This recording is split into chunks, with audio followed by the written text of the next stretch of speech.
Avant de commencer, je voudrais d'abord dire à tous ceux qui nous rejoignent pour la première fois, bienvenue, bienvenue. Si vous êtes quelqu'un qui écoute souvent, bienvenue.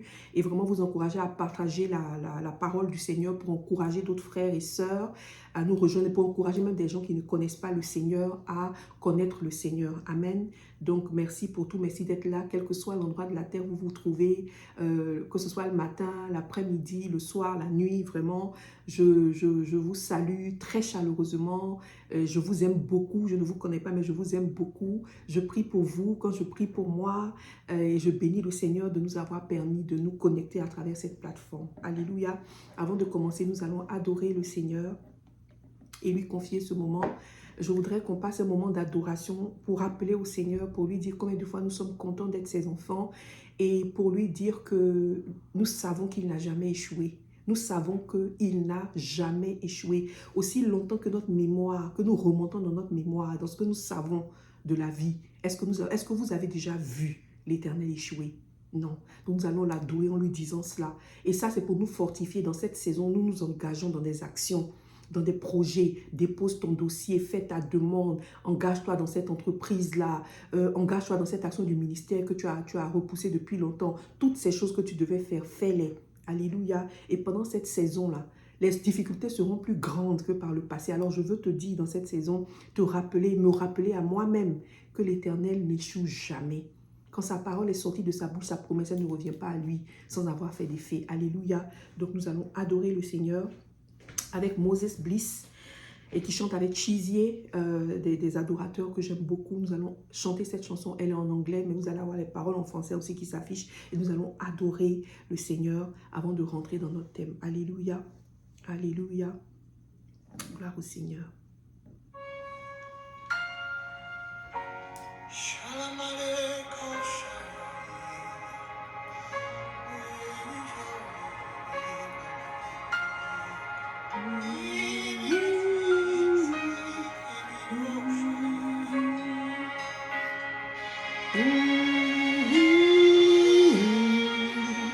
Merci Seigneur Jésus, merci pour ton amour, pour tes enfants Seigneur, immérité, parce que nous ne méritons pas ton amour Seigneur. Merci, merci Papa, merci Papa. There is a reason why I sing, there is a reason why I worship, there is a reason why I raise my hands. It is because he never fails. I have a reason why I sing. I have a reason why I worship. I have a reason why I raise my hands. It is because he never fails. I have never seen the Lord God fail. No, no, no. I have never seen the Lord God fail. No, no. Je ne l'ai jamais vu échouer. Never seen the Lord God fail. No, no, no. I have never seen the Lord God fail. No, no, no. Alléluia. Alléluia. Est-ce que tu as une raison de le chanter ce matin, ce soir, cet après-midi? Est-ce que tu as une raison de l'élever? Si tu n'en as pas, sache une chose. Il n'échoue jamais. Il n'échoue jamais. No, no, no. You want from him. Qu'est-ce que tu veux de lui? You can get it if you ask. Tu peux le recevoir si tu demandes. Il a tout le monde entier dans sa main. He will never let you down. Il ne t'abandonnera jamais. Anything is possible. Tout est possible à Dieu. Il est plus que capable. Il est plus que capable. Il est plus que capable. Alléluia. Ces mots ne tombent jamais à terre. It is Jesus Christ, my Lord. why I sing. There is a reason why you worship. There is a reason why you raise your hands. It is because he never fails. The reason why I sing. J'ai une raison de le chanter. J'ai une raison de l'adorer. J'ai une raison de lever les mains.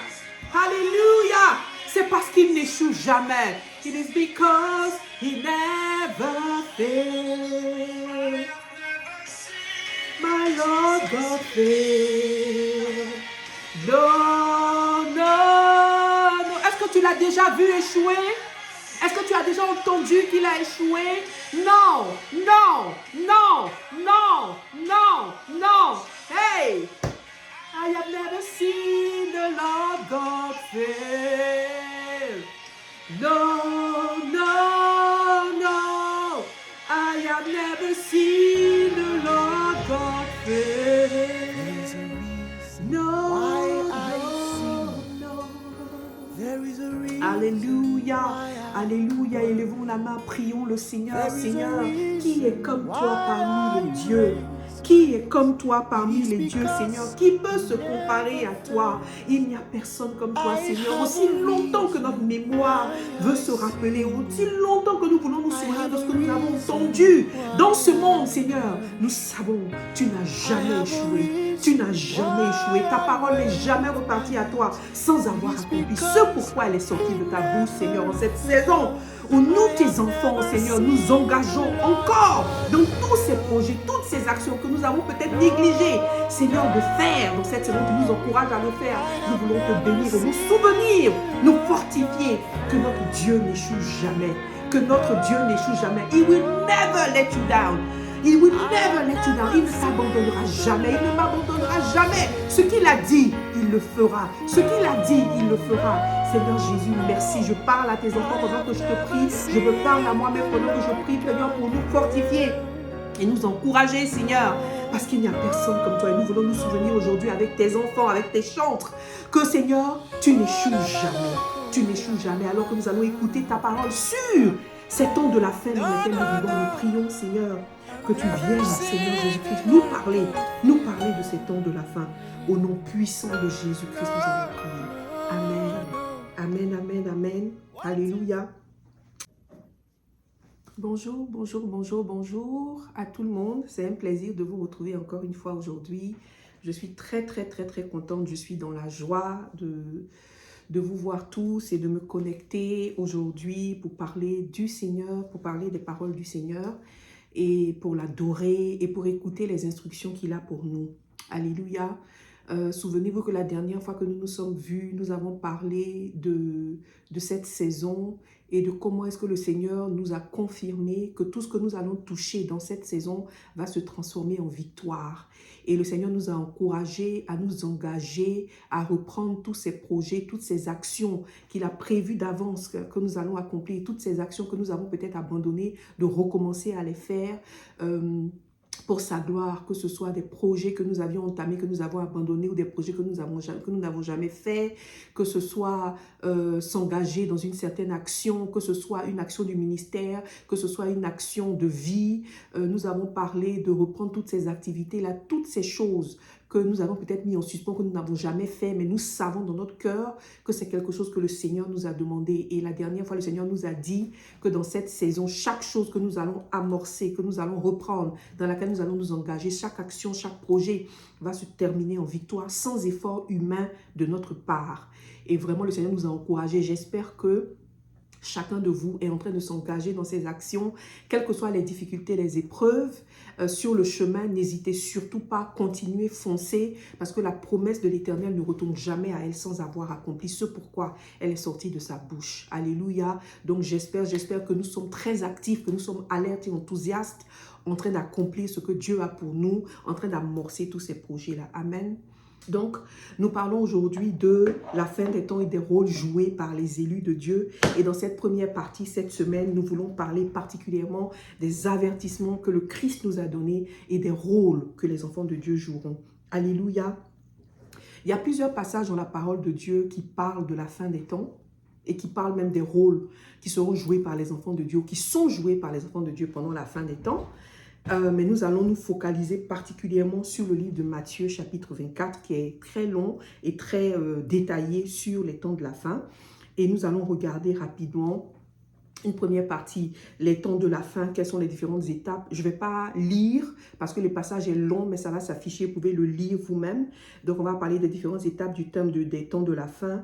Et pour que nous puissions savoir, est-ce que nous sommes dans les temps de la fin ou pas? Alléluia. Nous allons parler ensuite de la venue du Fils de l'homme qui va se passer juste donc à la fin du monde. Et ce sera la clôture de toutes choses, la venue du Fils de l'homme. Et nous allons enfin parler des avertissements que le Seigneur nous a donnés pour ces temps de la fin et des différents rôles joués. Alléluia, par les enfants du Seigneur. Et la prochaine fois, nous allons parler de ton rôle et de mon rôle. Amen. Alors, la fin de temps a été abordée plusieurs fois dans la parole de Dieu. Et je voudrais qu'on lise Matthieu 24 à partir du verset 1. Et nous allons voir que dans cette partie-là, si vous le lisez, vous allez vous rendre compte qu'il y a cinq étapes de la fin des temps. Il y a 5 étapes. La première étape qui commence à partir du verset 5. Mais avant d'aborder cette étape, je voudrais d'abord donner le contexte de Matthieu 24. Donc Matthieu 24, le Seigneur Jésus-Christ était allé dans le temple avec ses disciples. Et lorsqu'il est allé dans le temple avec ses disciples, ils sont ressortis, il a parlé aux pharisiens, il a parlé aux hommes de foi de l'époque pour leur dire combien il était mécontent de leur attitude dans l'église et de comment ils perdaient les enfants de Dieu dans l'église qu'ils étaient censés conduire. Donc il a passé du temps à avertir ses disciples sur ces hommes-là, sur ces pharisiens, sur ces sadducéens, et il leur a vraiment dit des choses fortes. Et lorsqu'il est sorti du temple, les disciples lui ont dit « Ah Seigneur, est-ce que tu as vu comment le temple est beau ?» Ils lui ont fait remarquer toutes les pierres, les jolies pierres, les décorations, parce que vous vous rappelez comment le Seigneur a pris le temps avec ses enfants de construire le temple. Même que le temple a été reconstruit, il était très très beau, architecturalement parlant.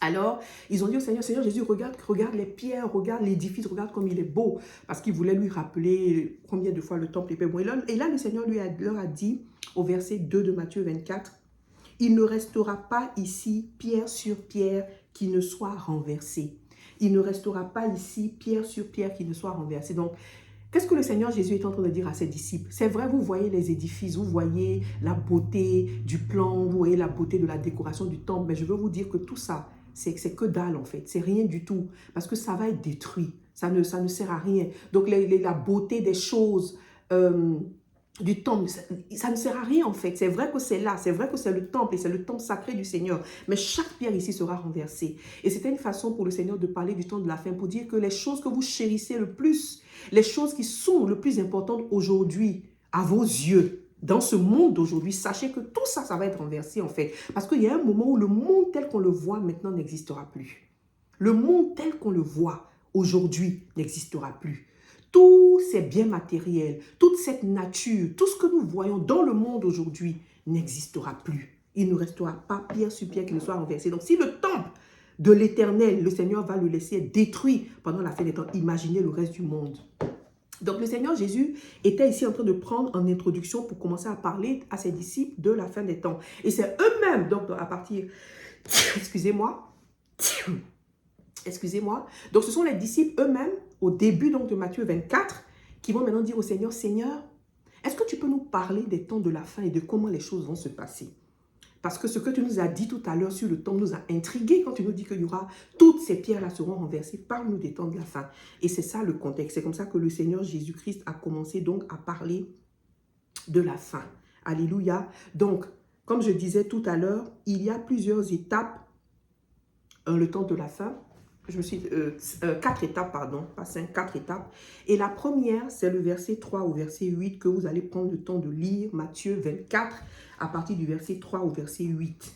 Et quand vous lisez ce passage-là, vous vous rendez compte que ici, nous sommes en train de parler du début de la fin.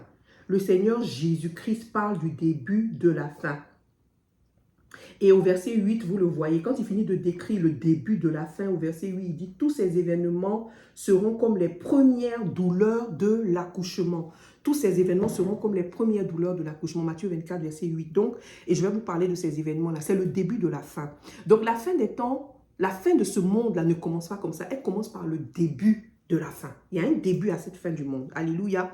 Et, et quand il compare ça aux douleurs de l'accouchement, vous voyez comment la femme, quand la femme doit accoucher, les contractions commencent avant. Pour certaines femmes, ça peut durer 3 jours avant qu'elles accouchent, d'autres 2 jours, 1 jour, quelques heures, ça dépend, ça varie d'une femme à l'autre. Mais c'est pour dire que les contractions, les débuts des douleurs montrent le début de la délivrance pour la femme. Et c'est la même chose qui concerne la fin du monde. La fin du monde ne va pas commencer brusquement. La femme n'accouche pas brusquement. Ça va commencer par un début. Et c'est les premières douleurs. Ça veut dire que la fin des temps sera douloureuse.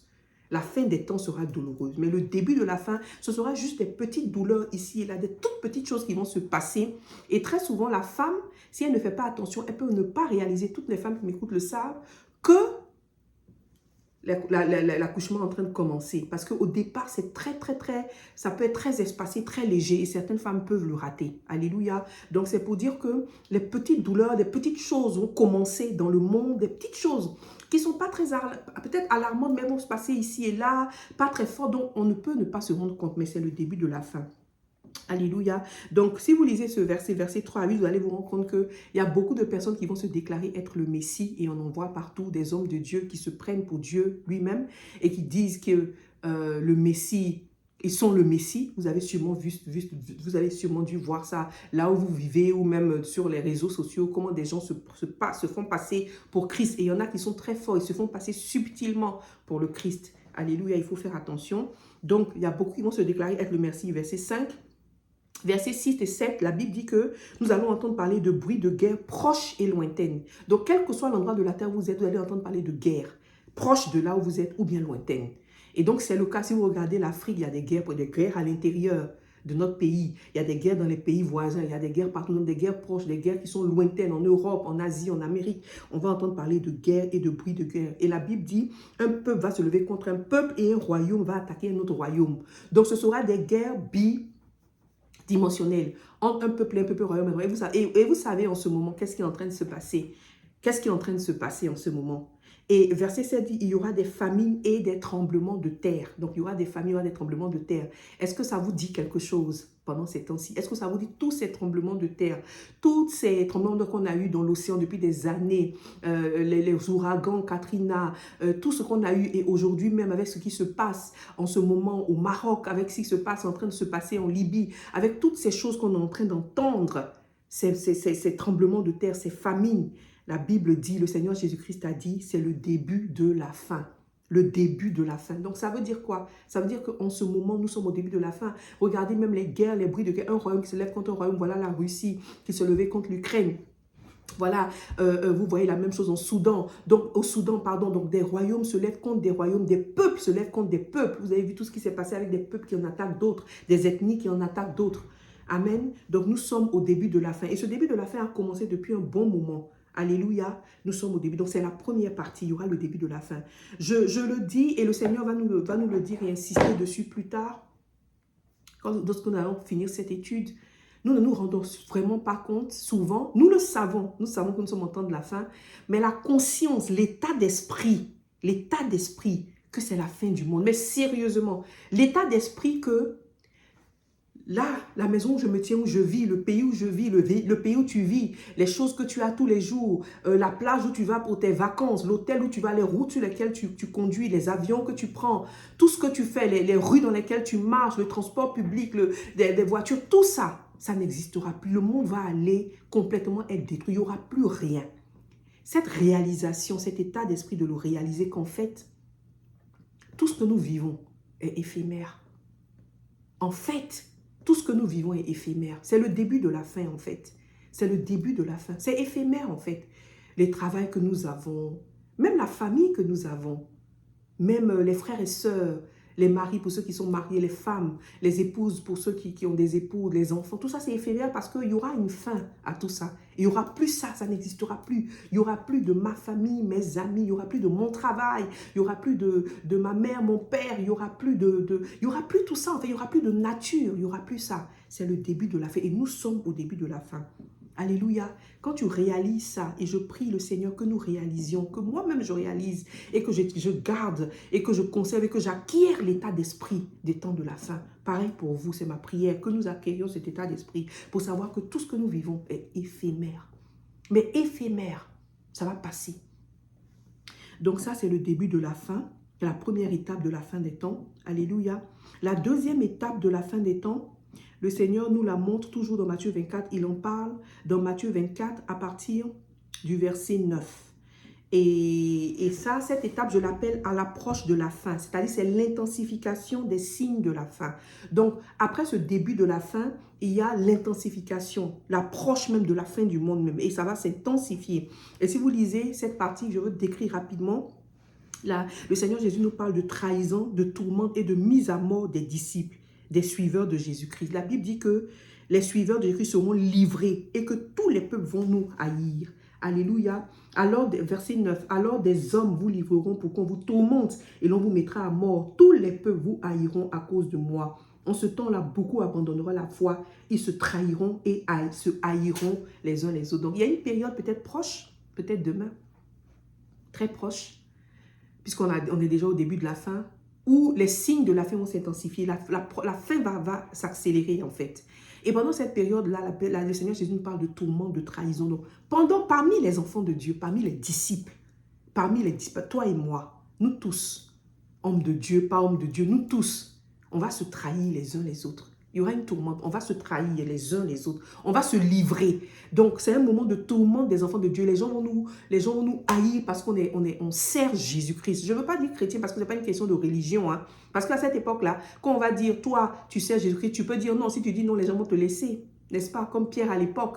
Donc, c'est les personnes vraiment qui suivent Jésus-Christ qui seront torturées, qui seront livrées. Et d'autres enfants de Dieu vont les livrer.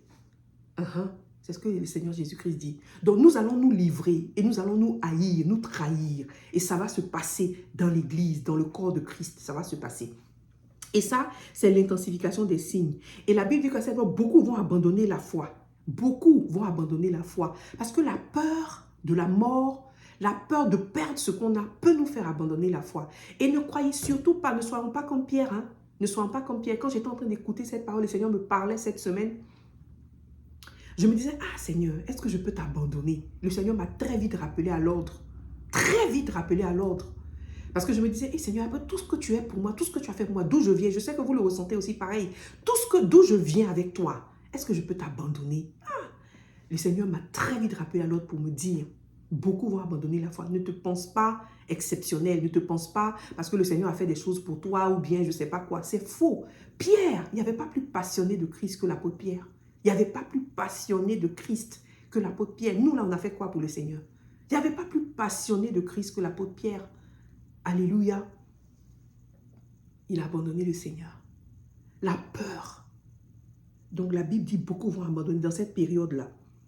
De nombreux faux prophètes vont apparaître et vont tromper beaucoup de gens. Beaucoup de gens, païens comme chrétiens, comme toute religion, musulmans, etc., bouddhistes. Ce qui est sûr, les faux prophètes vont tromper beaucoup de gens. Beaucoup de gens seront trompés.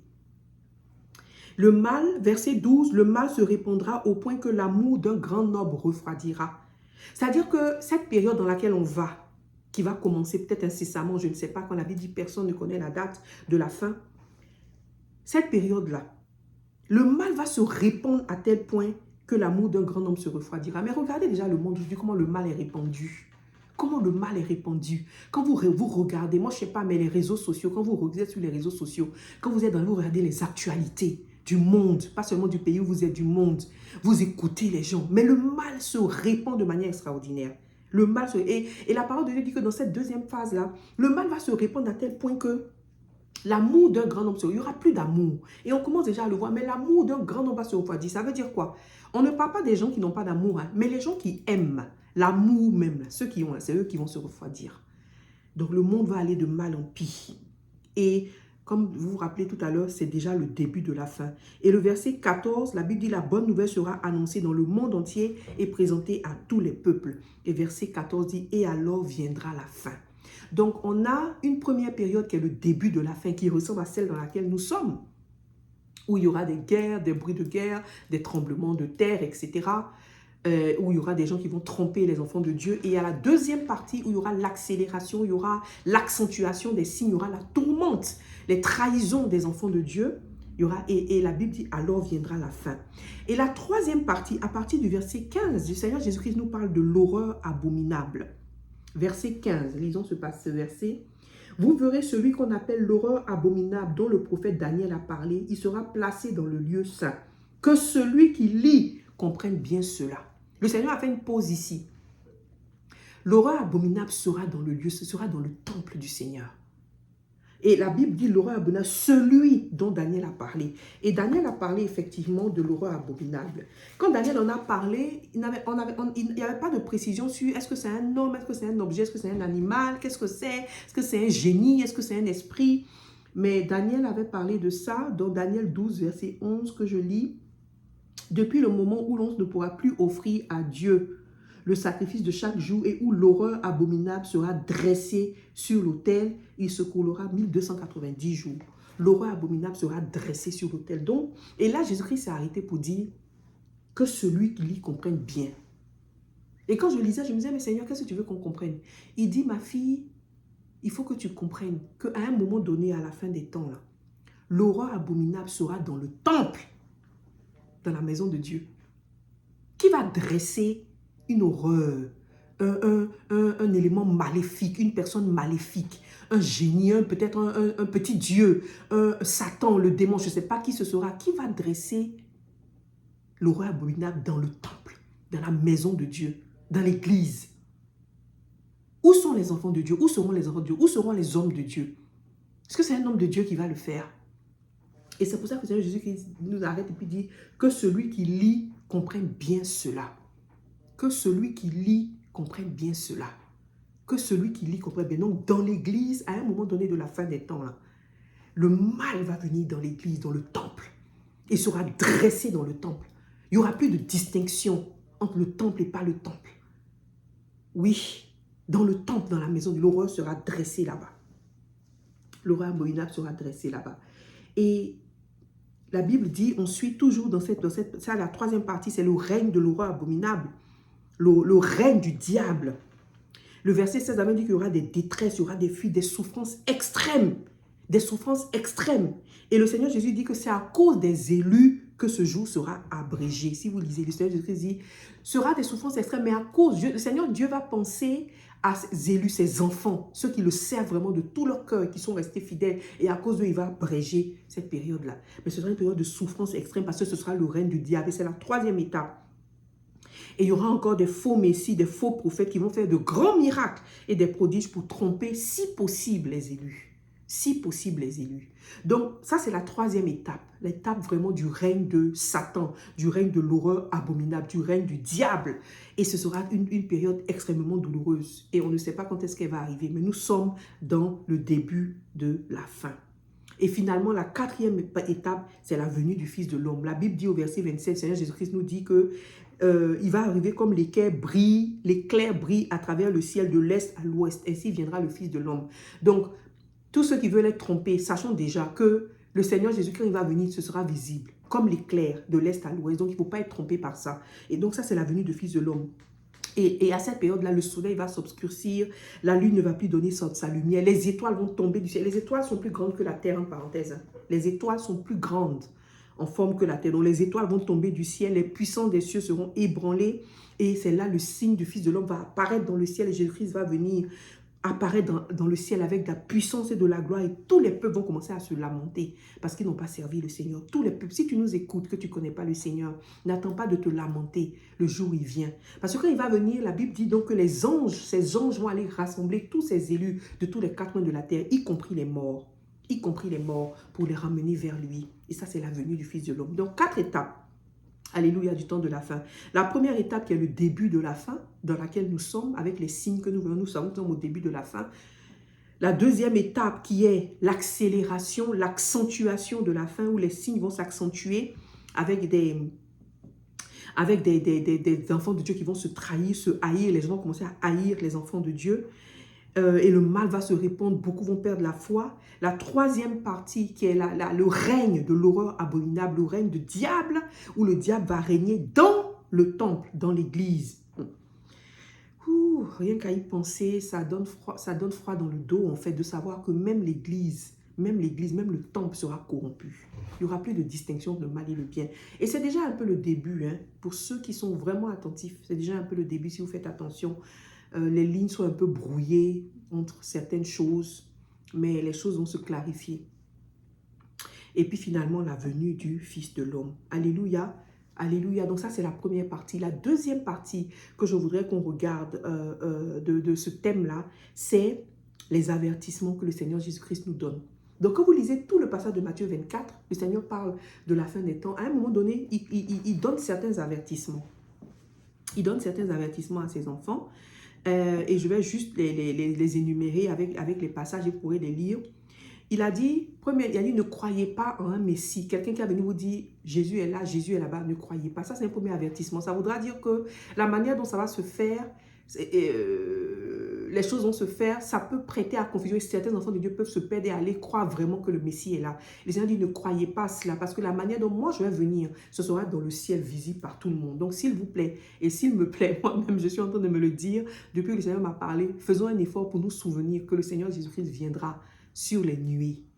Et ne nous laissons pas tromper par les faux hommes de Dieu, les faux prophètes. Il y en a beaucoup. Et ils deviennent de plus en plus forts et de plus en plus subtils, très difficiles de les déceler. Mais ce que moi, j'ai réalisé, j'ai compris, je me dis, pour moi-même, que le Seigneur m'aide. J'ai dit, Seigneur Jésus, aide-moi à ne pas me laisser avoir. Mais je demande toujours au Seigneur et je lui dis, si je me rends compte que je commence à idolâtrer, à vraiment aimer un homme de Dieu ou une femme qui sert le Seigneur de façon... C'est limite en fait un peu de façon adorative où on pense que l'homme de Dieu il est saint, il n'a pas de péché, c'est lui qui fait que les choses avancent pour nous. Ça c'est la limite de commencer à croire que quelqu'un est Dieu. Il faut faire attention. Et je dis au Seigneur, tu Seigneur, aide-moi à respecter les hommes de Dieu, à leur donner le respect qu'il leur est dit, l'honneur qu'il leur est dû, mais à toujours réaliser qu'ils ne sont pas Dieu. Elles ne sont pas Dieu. Très loin de ça. Mais ce sont des êtres humains comme vous et moi qui pêchent.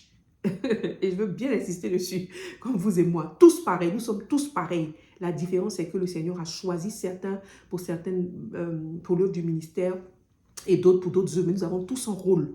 Nous avons tous un rôle, mais il y a un respect qui est dû à celui ou à celle qui dédie sa vie à servir Dieu. Et la différence est très nette entre ça et idolâtrer la personne et penser que la personne est Dieu. Alléluia. Donc les avertissements du Seigneur Jésus-Christ dit, ne croyez pas en nous, notre Messie. Ensuite, il a dit, il s'est arrêté pour dire, l'horreur abominable sera dans le lieu saint. Il voulait nous rappeler que c'est dans le lieu saint, dans le temple là, que le diable va venir régner. C'est dans le temple. Donc, soyons alertes à ne pas penser que la religion est Jésus-Christ. Non, parce que les bâtiments de l'église là, Dieu, le diable peut les utiliser et y régner. C'est ce qui se fera dans le temps de la fin. Les bâtiments, la religion n'est pas Jésus-Christ. Amen. Donc, ne soyons pas déstabilisés quand cela se passera et ça va faire en sorte qu'on va oublier, on va se dire non, si cette personne est dans le temple, c'est qu'on doit le servir. Non, le diable va être dans le temple, le diable va être dans l'église. Et le Seigneur a averti. Le Seigneur nous a averti pour dire, sachez reconnaître les signes de la fin, comme les feuilles du figuier. Je vous conseille de lire Matthieu 24, versets 32 à 35. Et vous savez, le Seigneur Jésus-Christ parlait beaucoup des saisons. Et il disait à ses disciples, je ne sais pas comment vous pouvez ne pas connaître les saisons. Il dit, depuis que je suis avec vous, vous ne savez pas reconnaître les saisons. C'était très important pour le Seigneur Jésus-Christ que nous, en tant qu'enfants de Dieu, sachions reconnaître les saisons. C'est très important. J'espère et je prie que vous et moi continuons à nous rendre compte qu'il y a des saisons dans le monde et que Dieu travaille par saison. Donc, ici, le Seigneur Jésus-Christ nous a avertis en disant, sachez reconnaître les signes de la fin. C'est important. C'est très, très crucial de savoir reconnaître les signes de la fin, d'être alerte et de savoir que, on est au début de la fin. La fin du monde est en train de venir. Tout ce qui est en train de vivre est éphémère. Dieu veut que nous nous rappelions. Et il a dit, comme le figuier, quand il commence à perdre ses feuilles, on sait qu'il y a une saison qui vient. De la même manière, sachez reconnaître les signes de la fin des temps. Et ça, c'est Matthieu 24, versets 32 à 35. Ensuite, il a averti pour nous dire qu'il n'y a que Dieu qui connaît le moment de la fin. Personne ne sait quand il viendra. Donc, si les gens vous disent, voici la fin, font des calculs pour vous dire, ce sont des menteurs. Ce sont des menteurs, ce sont des envoyés du diable. Personne ne connaît le temps de la fin. Et puis, le Seigneur nous a avertis sur quelque chose de grand, quelque chose de fort. Et à ce moment-là, quand le Seigneur me parlait de ça, j'ai demandé au Seigneur de nous aider, de m'aider. Versets 37 et 38, il dit, ce qui s'est passé du temps de Noé se passera de la même manière. Les gens mangeaient et buvaient jusqu'au jour où Noé entra dans l'arche. Ils étaient comme aveugles. Vous vous rappelez de l'histoire de Noé? Lorsque Dieu voulait détruire la fin du monde précédent au temps de Noé, la Bible dit que les gens mariés, se mariaient, mariaient leurs filles, vaquaient à leurs occupations jusqu'au jour où Noé est rentré dans l'arche. Alors que ça a pris du temps, je crois que ça a pris plus d'années à Noé pour construire l'arche. Mais tout ce temps-là, les gens ne se sont pas dit, ah c'est un signe, qu'est-ce qui se passe? Non, non, non, ils ont continué à marier leurs filles. Ça veut dire quoi? Dans les temps de la fin, le Seigneur nous avertit, très souvent, on est endormi, les gens sont comme endormis, ils ne se rendent pas compte. Les choses se passent, on entend la guerre en Ukraine, on entend les tremblements de terre au Maroc, on dit, ah vraiment, on est avec les gens du Maroc, on compatit, on entend les bruits de guerre, les peuples qui se battent, on entend les génocides et tout ça, on entend tout ça. Et puis on a mal au cœur et on compatit et c'est bien, mais on oublie que on ne réalise pas que tout ça en fait c'est les signes du temps de la fin. Donc on devient comme endormi, c'est ce qui s'est passé au temps de Noé. Les gens deviennent endormis.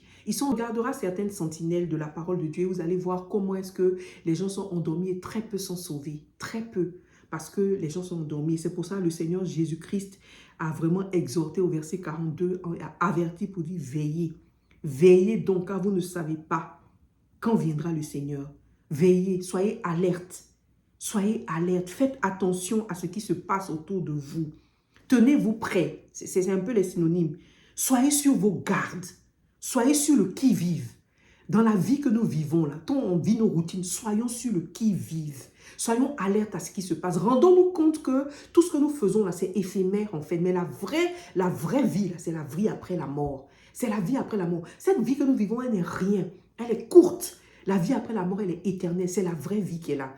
Et souvent, on peut ne pas le réaliser et on s'endort. Et c'est pourquoi Jésus-Christ a averti plusieurs fois à ses disciples pour dire veillez, veillez, veillez, soyez alerte, soyez sur le qui-vive, rendez-vous compte tous les jours. Nous sommes dans les temps de la fin. Nous sommes dans les temps de la fin. Et la fin du monde est là. Elle va bien arriver. Elle est là, elle va bien arriver. Donc, soyez sur vos gardes. Voilà un avertissement que le Seigneur a donné. Alléluia. Donc, ça, c'est les avertissements que le Seigneur Jésus-Christ nous a donnés. Enfin, je voudrais qu'on regarde les rôles. Les rôles. Et ça, c'est vraiment notre passage de base. Matthieu 24, toujours verset 45 à 51. Quels sont les rôles qui seront joués par les enfants de Dieu? Vous allez voir ici le serviteur fidèle et le serviteur infidèle. Matthieu chapitre 45, versets 1 à 51. Alléluia. Donc, on va lire ce passage et on va lire ce que le Seigneur nous dit sur les rôles. Et nous allons en parler dans notre prochain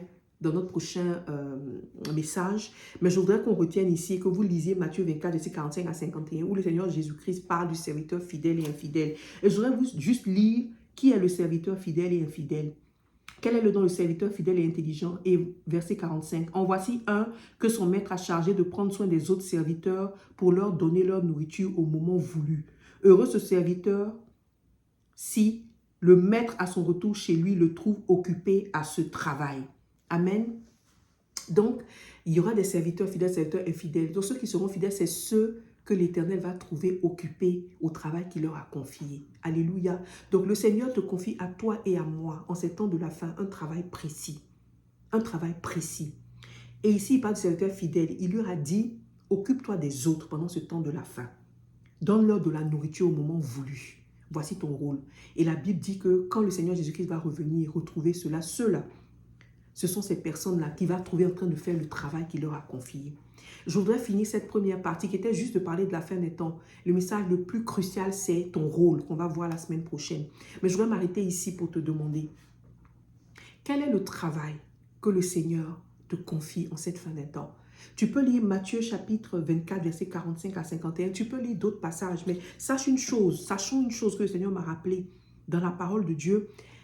Il y a eu plusieurs rôles à plusieurs saisons, à différentes saisons. Vous vous rappelez, il y avait les patriarches à une saison donnée où l'Éternel était en train de faire alliance avec son peuple.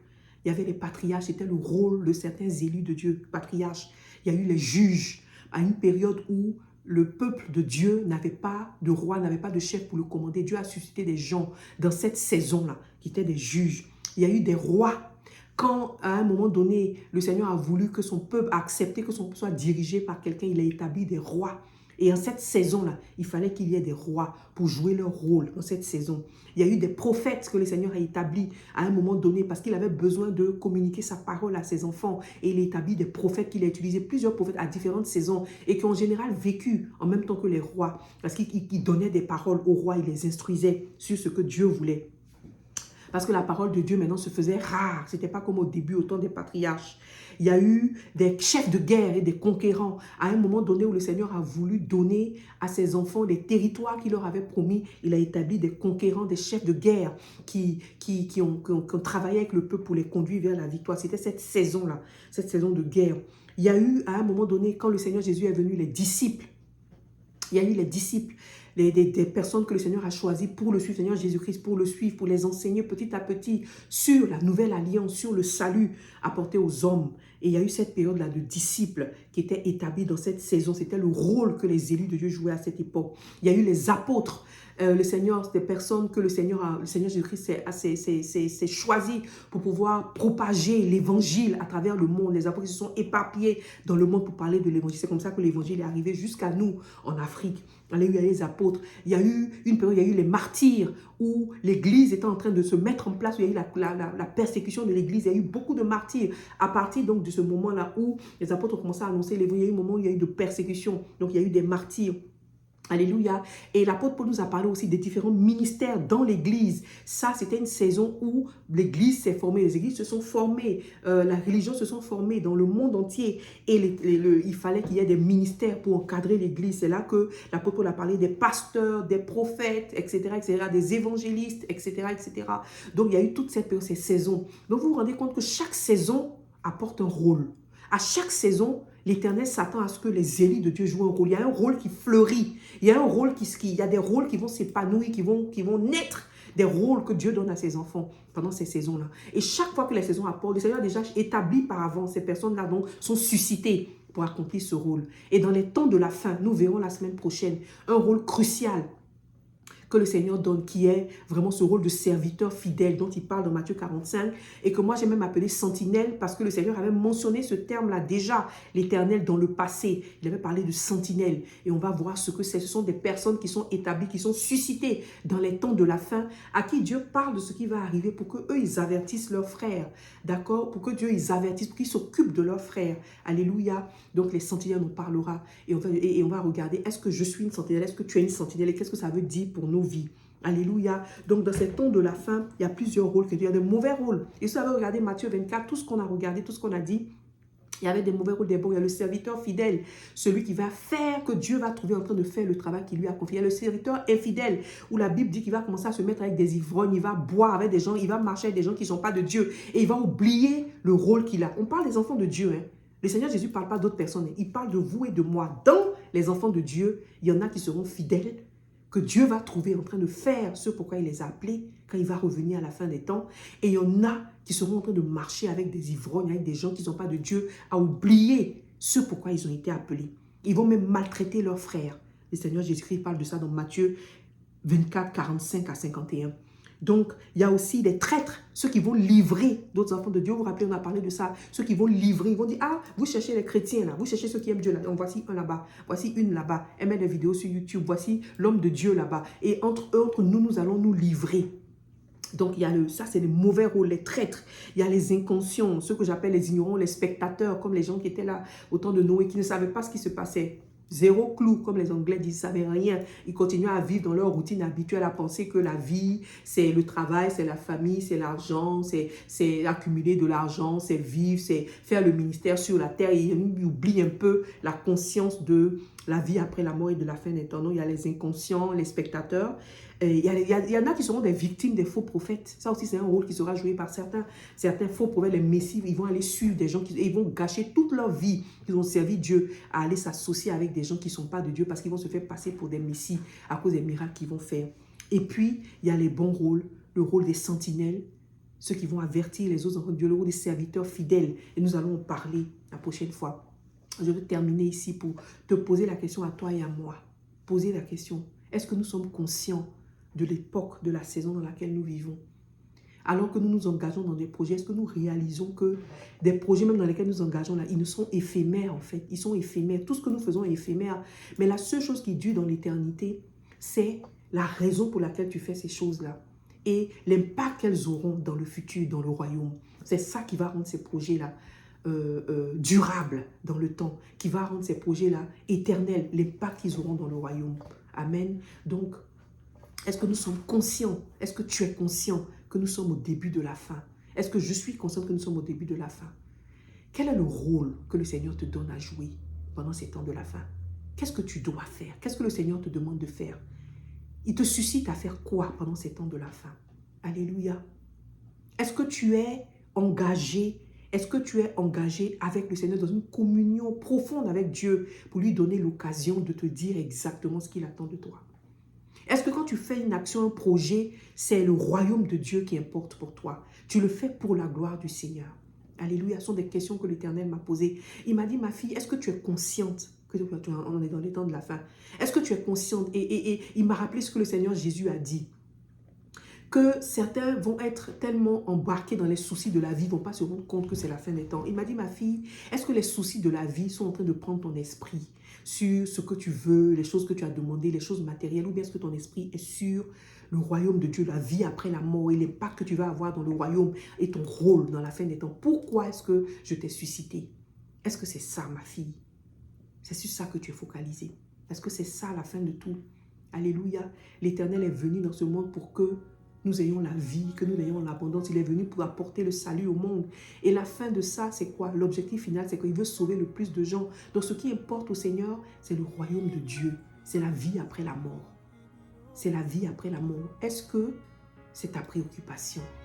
Est-ce que tu es conscient qu'on est à la fin et qu'il faut qu'on accélère le travail qu'on fait pour le Seigneur? Qu'on accélère notre œuvre pour que le maximum de personnes soient gagnées, pour que le maximum de frères et sœurs soient fortifiés. Alléluia, je voudrais m'arrêter ici et je voudrais prier que le Seigneur me parle, que le Seigneur te parle, que le Seigneur nous parle et nous rappelle ce pourquoi nous sommes enfants de Dieu. Et nous rappelle ce pourquoi nous vivons. Et nous éloigne notre esprit des soucis de la vie, des choses matérielles. Et que toutes les actions, les projets dans lesquels nous nous embarquions, nous ayons à la tête l'objectif divin, le royaume de Dieu. L'impact sur le royaume de Dieu. Alléluia, alléluia. Le Seigneur t'appelle aujourd'hui. Le Seigneur t'appelle aujourd'hui. Est-ce que tu entends sa voix? À revenir à l'essentiel. À revenir à l'essentiel. Le royaume de Dieu et ton rôle. Ton rôle dans cette fin des temps. Ton rôle dans cette fin des temps. Mon rôle dans cette fin des temps. Au nom puissant de Jésus. Au nom puissant de Jésus. Nous allons prier. Nous allons nous mettre devant le Seigneur. Nous allons prier.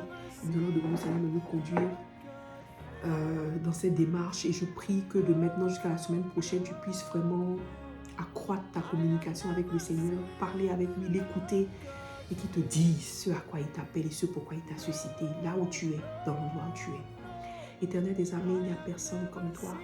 Tu es un Dieu fidèle et bon. Je me tiens devant toi pour te dire merci, merci pour ces paroles. Seigneur, je t'en prie, aide-nous, aide chacun de nous, Seigneur, à réaliser que nous sommes à la fin des temps, que tout ce qui est sur cette terre passera, que tout est éphémère et nous focaliser sur le royaume de Dieu, sur la vie après la mort, sur comment susciter plus de personnes pour le royaume, comment sauver le plus de personnes, Seigneur, et surtout nous focaliser sur le rôle que tu veux que nous ayons ces temps de la fin, afin que nous ne nous perdions pas avec les masses, que nous ne nous perdions pas, que nous ne soyons pas endormis, mais que nous soyons alertes sur le qui-vive pour réaliser ce que nous devons faire pour toi. Et tu nous récompenseras. Et tu nous récompenseras. Merci Seigneur de déjà parler à tes enfants, de nous préparer à écouter ton message sur les sentinelles et sur la récompense que tu donneras à tes enfants sur lesquels nous voulons avoir. Seigneur, notre esprit focalisé. C'est dans le nom puissant de Jésus que nous avons prié. Amen. Amen, amen. Ce fut un énorme plaisir d'être avec vous et on se revoit la semaine prochaine. Que le Seigneur vous bénisse abondamment. Bye.